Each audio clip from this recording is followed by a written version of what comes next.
वह निरावयव है, निश्चल है, शांत, निर्दोष और निर्लेप है। अडोल, एक मन से बढ़कर वेग वाला है।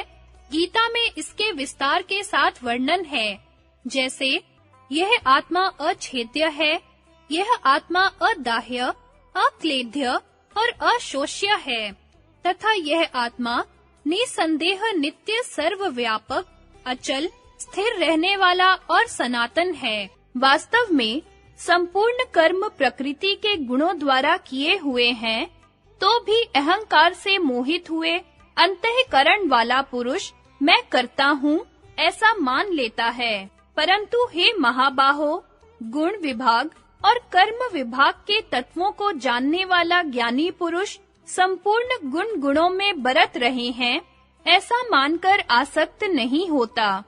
हे कौन्तेय, मेरी परमात्म तत्व की अध्यक्षता से प्रकृति चराचर जगत को रचती है। इस हेतु से जगत सदा परिवर्तित होता रहता है, और जो पुरुष समस्त कर्मों को सब प्रकार से प्रकृति से ही किए हुए देखता है तथा आत्मा को अकर्ता देखता है, वही देखता है, अर्थात वही तत्व ज्ञानी है। हे महाबाहो, सत, रज और तम, यह प्रकृति से उत्पन्न हुए तीनों गुण अविनाशी आत्मा को शरीर में बांधते हैं। जब पुरुष गुणों के सिवा किसी दूसरे को करता नहीं देखता है और तीनों गुणों से अतीत परम को तत्व से जान लेता है, वही मेरे स्वरूप को प्राप्त होता है।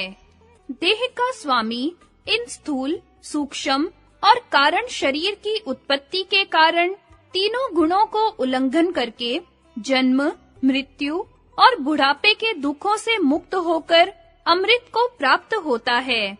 जो उदासीन के समान स्थित हुआ गुणों से विचलित नहीं किया जा सकता है, और जो गुण ही गुणों में बरतते हैं ऐसा समझकर स्थिर रहता है, चलायमान नहीं होता है। ब्रह्म सूत्र में योग साधन की शिक्षा। आसीनः संभवात्। शंका, उपासना के मानसिक होने से शरीर स्थिति का अनियम है, इस पर बतलाते हैं।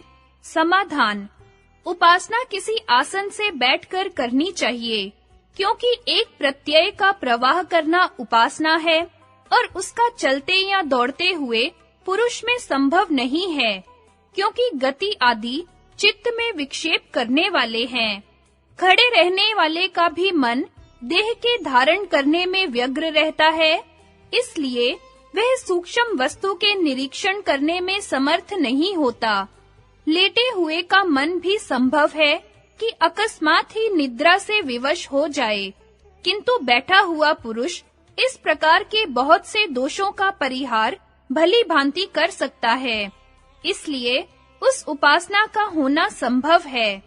ध्यानाच, और एक प्रत्यय का प्रवाह करना ही ध्यायति का अर्थ है, और ध्यायति शब्द जिनकी अंग चेष्टाएं शिथिल हो, दृष्टि शिथिल हो और चित्त एक ही विषय में आसक्त हो, उनमें उपचार से योजित होना दिखाई देता है। जैसे कि बगुला ध्यान करता है, जिसका प्रिय विदेश में गया है, वह स्त्री ध्यान करती है। बैठा हुआ पुरुष आयास रहित होता है, इससे भी उपासना बैठे हुए का कर्म है।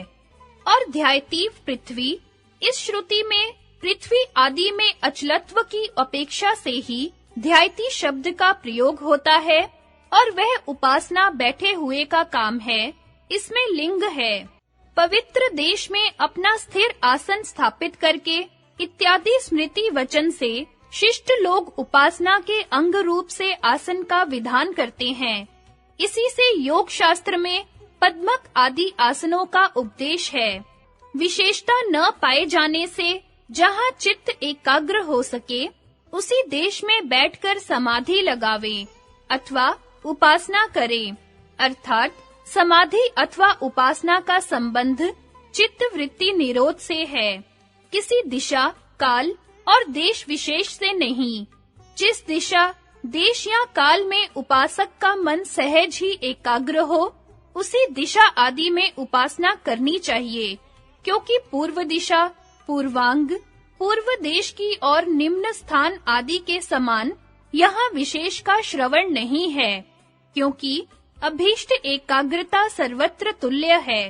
परंतु कितने ही विशेष भी कहते हैं, सम और पवित्र, सूक्ष्म पाषाण, वहिन और रेती से वर्जित, शब्द और जलाशय आदि से वर्जित, मन के अनुकूल और नेत्रों को पीड़ा न देने वाले निर्वात या एकांत प्रदेश में बैठकर योग साधन करें। इस पर कहते हैं, ठीक है, इस प्रकार का नियम है, परंतु ऐसे नियम के रहने पर भी विशेष में नियम नहीं है।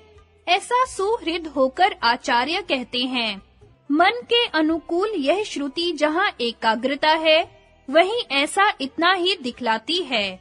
उक्त परमात्मा को कोई धीर पुरुष समाधि दशा में जान सकता है। यह